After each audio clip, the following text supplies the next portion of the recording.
बिस्मिल्लाहिर्रहमानिर्रहीम। अल्लाह ताला का लाख लाख शुक्र है कि अल्लाह पाक ने हमें एक खूबसूरत दिन से नवाजा और अल्लाह पाक ने हमें ज़िंदगी की मोहलत दी ताकि हम अपनी ज़िंदगियां अल्लाह ताला के अहकामात के मुताबिक गुजारें और अच्छी बात सुने और अच्छी बात कहें। आज का जो मेरा टॉपिक है वो एक वाक़या है, गुस्ल देने वाली औरत और हज़रत इमाम मालिक का वाक़या है।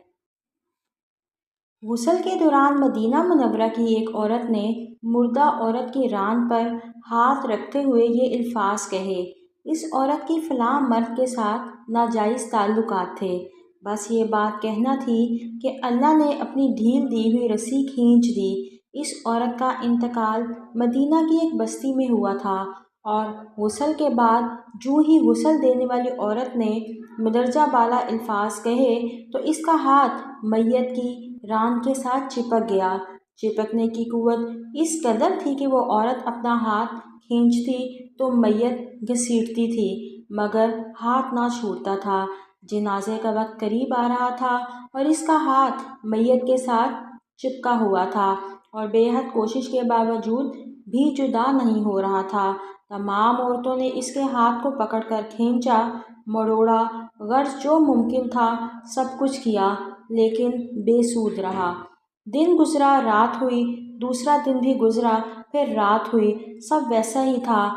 मैयत से बदबू आने लगी और इसके पास ठहरना और बैठना मुश्किल हो गया।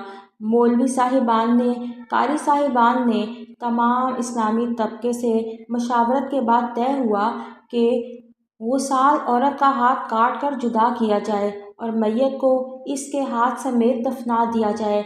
मगर इस फैसले को गुसाल औरत और इसके ख़ानदान ने ये कहकर रद्द कर दिया कि हम अपने ख़ानदान की औरत को माजूर नहीं कर सकते, लिहाजा हमें फ़ैसला कबूल नहीं।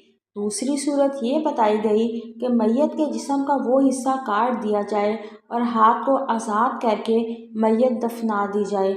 मगर इस बात मैयत के ख़ानदान ने एतराज़ किया कि हम अपनी मैयत की ये तौहीन होने नहीं देंगे। इमाम मालिक रहमतुल्लाह अलैह इस वक्त मदीना तैयबा में थे। बात इमाम मालिक तक पहुंच गई कि इस केस का फ़ैसला क्या किया जाए।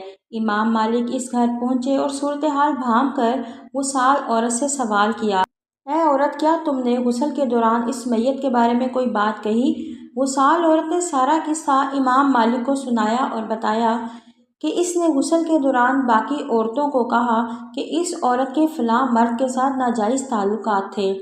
इमाम मालिक ने सवाल किया कि क्या तुम्हारे पास इल्ज़ाम का कोई सबूत है या कोई गवाह मौजूद है? औरत ने जवाब दिया कि इसके पास कोई गवाह मौजूद नहीं है।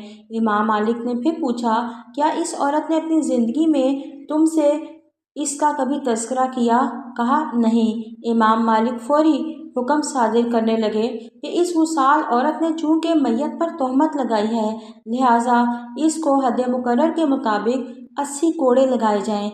हुक्म की तामील की गई।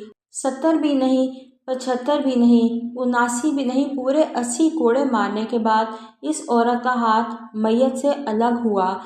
मुसलमान थोड़ा नहीं, पूरा सोचिए कि आज हम तोहमत लगाते वक्त ज़रा भी देर नहीं लगाते, ये भी ख्याल नहीं होता कि ये कितना बड़ा गुनाह है। एक रवायत में है, जिसने किसी के बारे में ऐसी बात कही या इल्ज़ाम लगाया, तोहमत या झूठी बात मंसूब की जिसमें इसकी कोई हकीकत नहीं, तो अल्लाह ताला इस इल्ज़ाम लगाने वाले, तोहमत लगाने वाले, झूठी बात मंसूब करने वालों को दोज़ख की पीप में डालेगा यहाँ तक कि वो अपनी इस हरकत से दुनिया में बाज आ जाए।